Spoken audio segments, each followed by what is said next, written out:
Bonjour, bienvenue, c'est l'Instant R, le magazine qui parle de sujets qui vous concernent grâce à l'ensemble des rédactions régionales de France 3. Ce matin, nous découvrirons une application qui peut sauver des vies en faisant appel à la solidarité de tous. Sauve Life permet de localiser un particulier capable d'intervenir rapidement auprès d'une victime d'un arrêt cardiaque en attendant l'arrivée des secours. Nous testerons ensuite une séance de champagne fullness. C'est en fait de la sophrologie pratiquée avec du champagne. Et c'est idéal, paraît-il, pour mettre en éveil tous ses sens. C'est aussi, vous verrez, très étonnant. Auparavant, on s'intéresse à ce que l'on pourrait appeler un phénomène de société, l'achat de smartphones d'occasion. Avec des téléphones neufs à des prix exorbitants et l'essor des forfaits sans téléphone, les consommateurs se tournent de plus en plus vers le reconditionné. 10% des Français déclarent avoir déjà acheté un smartphone de seconde main. Et les entrepreneurs l'ont bien compris. Dans l'Hérault, une société vient de lancer sa propre marque de téléphone éco-recyclé et le succès est là, et bien là. Un petit air de Chine au pied du pic Saint-Loup. Depuis quelques mois, derrière les murs gris de cette usine, on produit des téléphones mobiles. Des smartphones un peu particuliers, ils sont éco-recyclés. Et leur nouvelle vie commence ici. On vient de recevoir 363 téléphones. Voilà. Donc là, on va les passer en charge.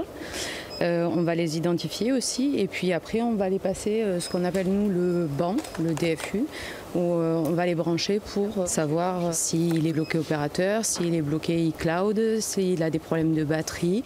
Allô, allô, 1, 2, 1, 2, allô, allô, allô. Une fois analysés, les téléphones endommagés atterrissent dans les mains des techniciens de la chaîne de réparation. Et exactement sur le modèle du secteur de la voiture d'occasion, ils sont remis à neuf avant d'être redirigés sur le marché. En gros, on a la vidéo de la caméra avant, en fait, il n'y a pas de son et l'écran était décollé. Donc moi, du coup, je vais ouvrir le téléphone du coup pour essayer de nettoyer ou de remplacer la pièce défectueuse. Il y a un an, la société héroltaise lance sa marque Smart. Spécialisée dans le SAV pour de grands opérateurs, l'entreprise était mise en difficulté par la concurrence étrangère. En lançant Smart, elle fait le pari de maîtriser toute la chaîne. Bingo, l'occasion est tendance. Plus de 20 000 téléphones sont écoulés. On est vraiment dans une approche d'économie circulaire où aujourd'hui un produit électronique, on est capable de prolonger sa durée de vie, donc de lui donner une seconde ou une troisième vie. Et donc via cette approche-là, on est capable aussi d'embaucher des personnels et des salariés donc, sur le territoire français. Et c'est vraiment ce développement-là que l'on essaie d'intensifier aujourd'hui. Écologique, local et surtout bon marché. Un téléphone Smart coûte entre 30 et 50% moins cher qu'un appareil neuf, tout en bénéficiant d'une garantie de 12 mois. Un argument massu qui séduit de plus en plus. On développe sur 2018 l'offre aux professionnels, donc en B2B. On espère rapidement voir nos produits dans les rayons de la grande distribution. Et également, on a une offre pour les flottes d'entreprises, puisqu'effectivement, on peut aussi avoir un engagement citoyen, économique et écologique sur de la flotte d'entreprises. En un an, le chiffre d'affaires de la société a bondi de 4 à 7 millions d'euros. Et les perspectives de développement sont vertigineuses. On estime que les Français possèdent plus de 100 millions de téléphones inutilisés au fond de leur tiroir. Les smartphones qui peuvent également sauver des vies. Et oui, le SAMU a lancé Sauve Life. En un clic, il est désormais possible de géolocaliser une femme ou un homme qui maîtrise les gestes de premier secours. En moins de 15 secondes, les secouristes les plus proches de la victime et inscrits sur une base de données sont sollicités pour lui venir en aide. Ils peuvent alors intervenir en attendant l'arrivée des pompiers. Une application nécessaire car, on le sait, en cas d'arrêt cardiaque, chaque seconde compte. Est-ce que vous savez faire les gestes de premier secours, monsieur? On va commencer ensemble le massage cardiaque. Vous appuyez bien fort. Des passants autour de vous vont venir vous aider. Des bénévoles qui interviennent au plus vite sur une personne victime d'un arrêt cardiaque en attendant l'arrivée des secours. C'est le principe de Sauve Life, une application imaginée par un médecin urgentiste de Paris. En moins de 15 secondes, les passants les plus proches de la victime reçoivent un message via un système de géolocalisation et peuvent ainsi prendre le relais de celui ou celle qui a donné l'alerte. Le rôle est de dire si on est disponible pour venir aider la personne. On peut prendre un défibrillateur en chemin si c'est possible. L'application peut nous l'indiquer et prendre le relais de la personne qui masse éventuellement si elle est fatiguée. Des volontaires qui peuvent sauver des vies. En moyenne en France, le SAMU intervient en 13 minutes. Tous les gestes pratiqués avant ce délai ont leur importance, que l'on soit ou non formé au premier secours. On ne peut pas faire de mauvais gestes. Quand quelqu'un devant vous est en train de mourir et que vous ne faites rien, c'est ce qui peut arriver de pire. Tous les jours, des gens ici que nous avons au téléphone, au SAMU, avec quelques mots, quelques ordres quelquefois qu'on leur donne, réalisent le massage cardiaque. Immédiatement, ce geste est efficace. Il faut intervenir, il n'y a pas de danger à intervenir. Intervenir, c'est participer à la chaîne qui sauve des vies. Cette application gratuite a nécessité 3 ans de recherche. Elle a été labellisée par plusieurs instances médicales. Pour l'heure, elle fonctionne avec les SAMU de Paris, Lyon et Lille. Ici aussi, des particuliers acceptent d'être en lien avec les secouristes en cas de besoin sur la voie publique. Grâce à un algorithme, l'application choisit les bénévoles les mieux placés pour intervenir. Le logiciel choisit les 2 personnes les plus proches pour aller réaliser les gestes de secours et va définir 2 personnes supplémentaires pour aller chercher le défibrillateur. C'est les 4 personnes, les 4 premières personnes qui répondent et qui valident sur l'application « Je suis disponible, j'y vais », voilà, qui ont la mission par l'application d'aller sur les lieux de l'événement. Le délai moyen d'arrivée des secours en France, c'est 13 minutes. Donc c'est 13 minutes qu'il faut occuper de façon efficace.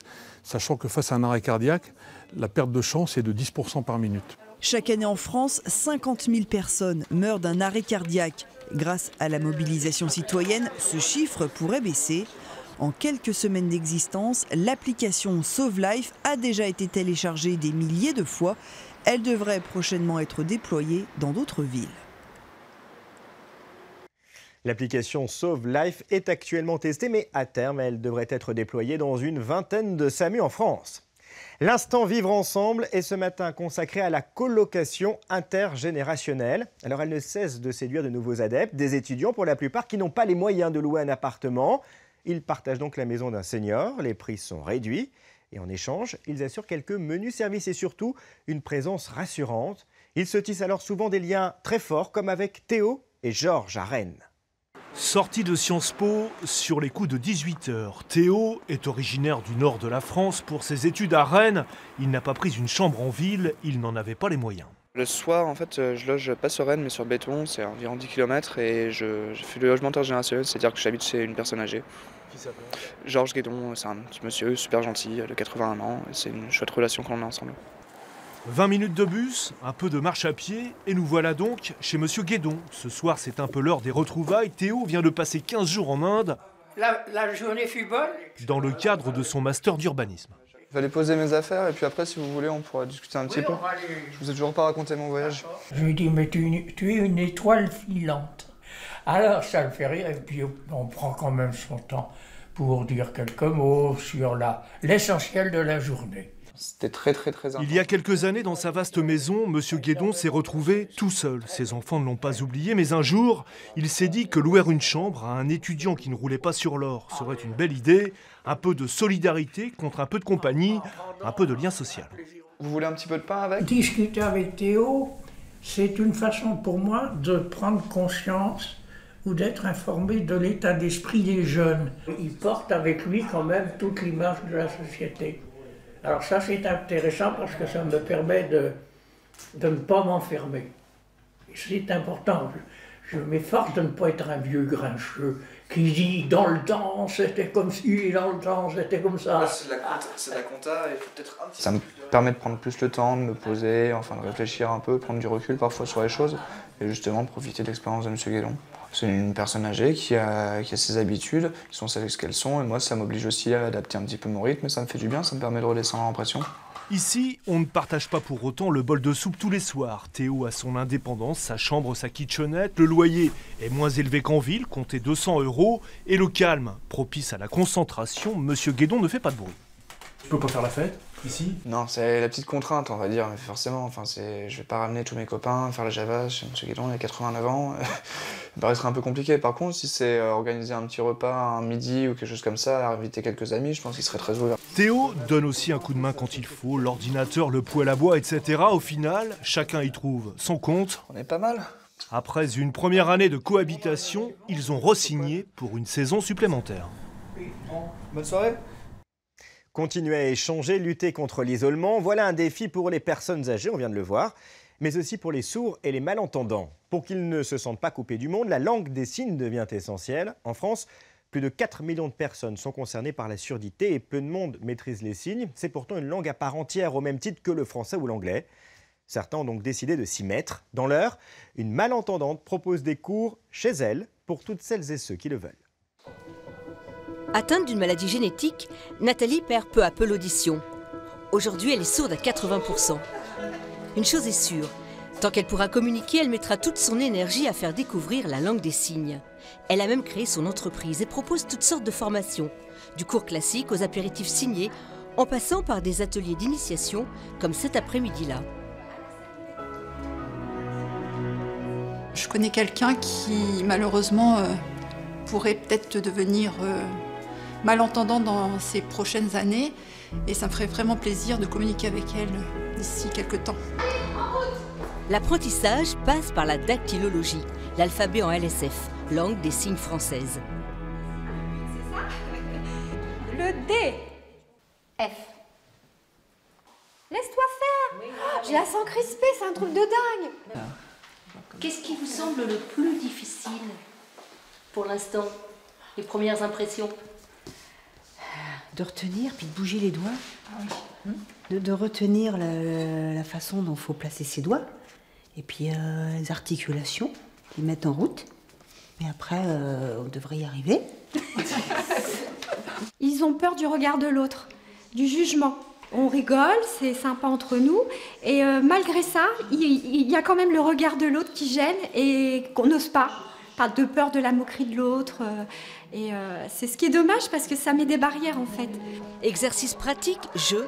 2 heures plus tard, chacune des participantes est en mesure de se présenter. Bonjour, je m'appelle...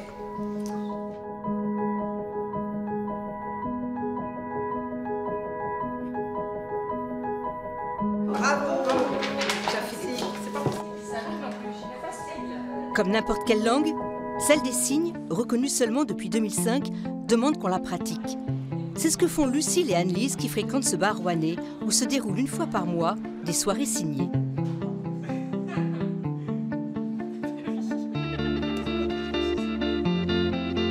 J'ai appris l'anglais, l'allemand, le portugais et je trouvais ça super de pouvoir parler avec les mains. Voilà. Donc ma démarche c'est vraiment d'apprendre la langue des signes comme n'importe quelle autre langue. J'aurais pu apprendre le russe, mais j'ai choisi la langue des signes. On apprend qu'un formateur sourd qui a une façon de signer, mais que chaque sourd a sa façon de signer, comme nous, chaque personne entendante a sa façon de parler, et que de voir d'autres façons de signer, en fait, c'est hyper important.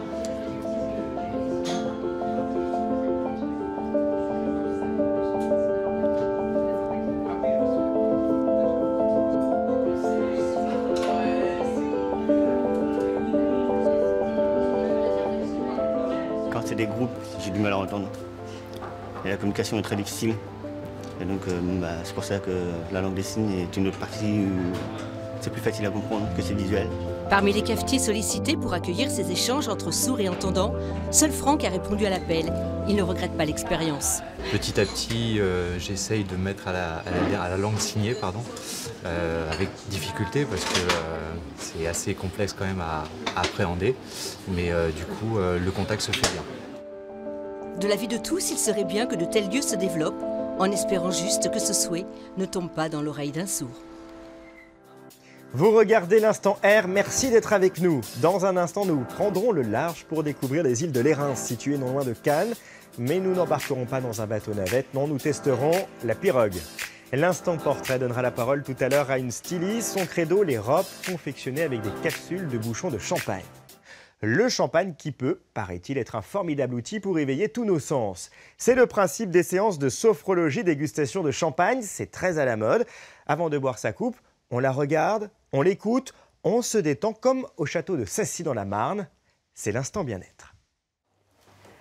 Nous prenons conscience des personnes qui nous entourent, de cette belle table, de l'espace dans lequel nous nous trouvons, au cœur des vignes champenoises. Et quand nous le voudrons, nous pourrons fermer les yeux. Et nous entrons dans notre parenthèse de bien-être, de détente. Amateurs ou fins connaisseurs des vins de Champagne, ils sont venus tester ce nouveau genre de dégustation calqué sur un concept à la mode dans le Bordelais. L'originalité, c'est une sophrologue qui guide la séance et amène les participants à éveiller leurs 5 sens. Nous pouvons percevoir le souffle sur nos doigts, la forme de nos lèvres, leur présence.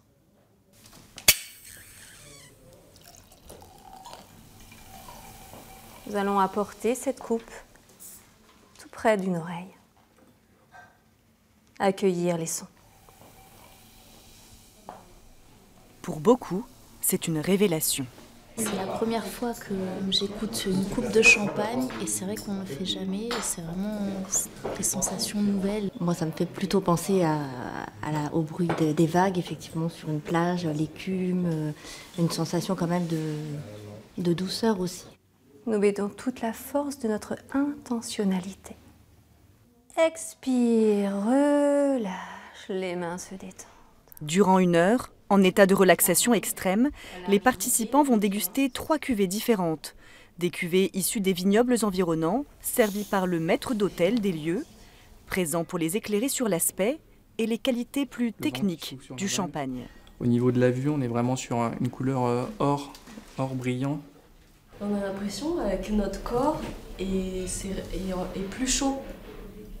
Alors je sais pas si c'est effectivement le fait que ce soit la deuxième. La première coupe, assez difficile de me mettre dans l'ambiance. La deuxième, j'étais plus transpercée par le champagne. Et la troisième, c'était le top. Ça amène beaucoup d'humilité, très, très difficile en fait de retrouver, je trouve, des arômes. Et j'étais surpris parce qu'en fait c'est l'oreille qui m'a amené le plus d'émotions. Les sens en émoi, les bénéfices de la sophrologie sur la dégustation se font rapidement ressentir. Même les grands professionnels du vin, de la dégustation générale, peuvent être surpris de la dégustation, de ce qui peut se passer justement dans cet état de pleine conscience, de grande relaxation. Prix 45 € par personne. Face au succès, les séances de sophro-dégustation de champagne se dérouleront 1 fois par mois au château de Sacy. Rétention d'air, tension douce du corps. Le champagne qui est évidemment à consommer avec modération. Et ne jetez plus les bouchons des bouteilles, non, vous pouvez vous habiller avec. Si, je vais vous présenter Elena, à Reims, dans la ville du champagne par excellence. Elle confectionne des robes de soirée avec les capsules qui recouvrent les bouchons en liège. On appelle cela les plaques de muselet. Et bien 2 heures durant, elle les collecte puis les coud pour créer des pièces uniques.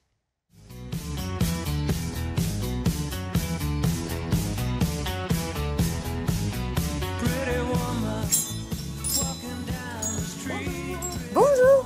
Alors on est dans votre atelier et il y a cette petite robe qui est en fait faite de capsules de champagne. C'est bien ça.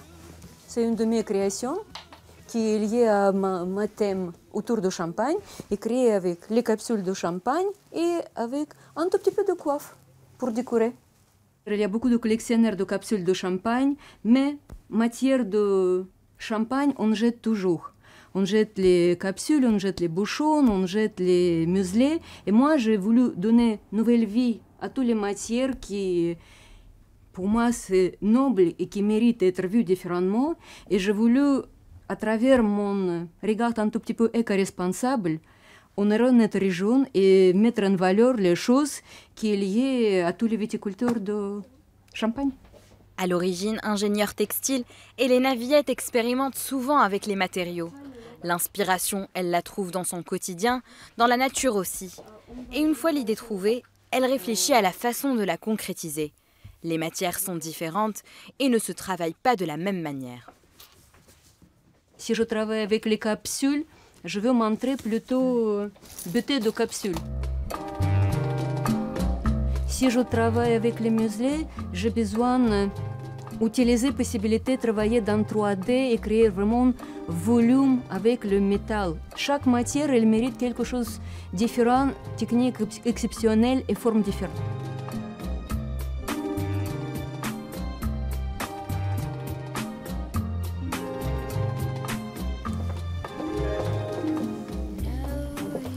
tu as préparé les pièces pour shoot. Est-ce que ça te va si on prend ces robes-ci? Elena n'est pas toujours seule dans son atelier. Depuis quelque temps, Margot lui donne un coup de main pour organiser les défilés. La jeune stagiaire s'est rapidement rendue compte de la complexité du travail de la styliste. C'est du temps, c'est minutieux, j'ai essayé, j'ai pas réussi. J'avoue, donc faut vraiment avoir la méthode et faut vraiment avoir un talent, je dirais, pour faire des robes en capsule. Une robe en capsule, justement, ça demande entre 80 et 350 heures de travail, ce qui ne décourage aucunement Elena. La voilà qui se lance dans la confection d'une nouvelle pièce. Je transfère un tout petit peu les muselets de champagne, comme ça c'est plus facile à manipuler. Et après, avec chaque capsule, je forme le petit médaillon qui sera lié après avec les autres médaillons travaillés de la même manière.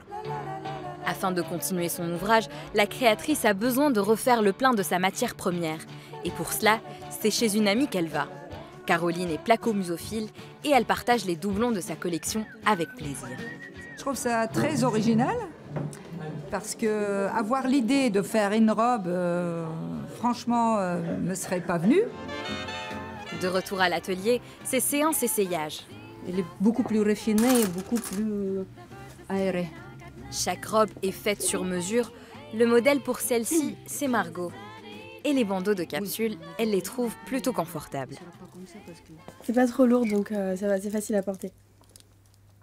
Et ça fait pas bizarre d'avoir des capsules sur soi? Non, au final, on les sent pas, elles sont bien mises, donc j'ai l'impression de porter un vêtement normal.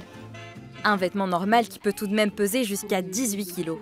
Mais bon, ce n'est pas de sitôt qu'on verra des robes en capsule en boutique.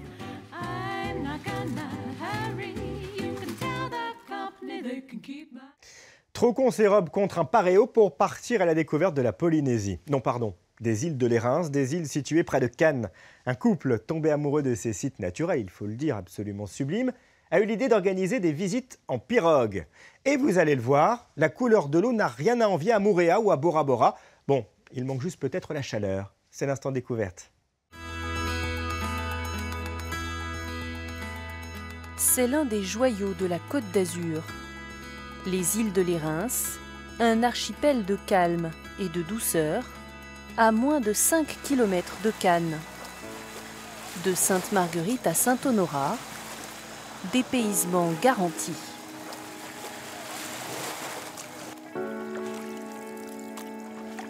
Allez, on reste bien synchro. Là, il y a des rochers, le vent va nous pousser. Originaire du Nord, Luc Dessauvages est tombé sous le charme de ce petit paradis il y a 16 ans. C'est extrêmement rare, mais de temps en temps, on a des dauphins ici, entre les deux îles. Ouais, ça arrive. Ouais. Inspiré par un voyage en Polynésie, il fait découvrir l'archipel aux touristes à bord d'une pirogue. Voilà, le côté soleil, la chaleur, le côté turquoise du lagon. Mais, et puis nous, on a essayé de ramener de là-bas justement ce côté partage et on le fait avec les gens qui viennent avec nous ramer. C'est une escapade hors du quotidien, pas loin de la maison, mais on a vraiment l'air d'avoir voyagé ailleurs. Mais à trop contempler les petites criques, la découverte est parfois poussée jusqu'à la dégustation. Bon, elle est fraîche? Elle est carrément fraîche, ouais. Ah, tu voulais essuyer tes lunettes? Après 4 km de rame, petite escale sur l'île Sainte-Marguerite. Allez, on va aller là-bas, on va aller sur la plage là-bas. À peine débarqués, les visiteurs découvrent le fort royal, aménagé par Vauban au XVIIe siècle. Christophe Roustan de la Tour en connaît les moindres recoins. Il est resté plus ou moins dans son état des années 1700-1720. Parce qu'il avait perdu en grande partie son intérêt stratégique, parce qu'il avait été converti en prison d'État également, et de fait aujourd'hui on se retrouve avec un patrimoine exceptionnel. Mais ce qui le fascine par-dessus tout se trouve au sous-sol. La cellule qui pendant 11 ans aurait abrité l'un des prisonniers les plus mystérieux de l'histoire de France, l'homme au masque de fer. C'est une cellule qui surprend par ses proportions. Elle est vaste, elle est spacieuse, elle est presque confortable. Elle a une cheminée, elle a des latrines. Elle a été conçue spécialement pour le masque de fer, construite en 1687 pour accueillir ce personnage complètement mystérieux, énigmatique. C'est parti. Allez vite, parce qu'il y a des cailloux. Allez, go! D'un lagon à l'autre, il n'y a parfois que quelques coups de pagaie. En l'espace d'une journée, les îles de Lérins vous transportent à l'autre bout du monde, sans quitter des yeux la Méditerranée.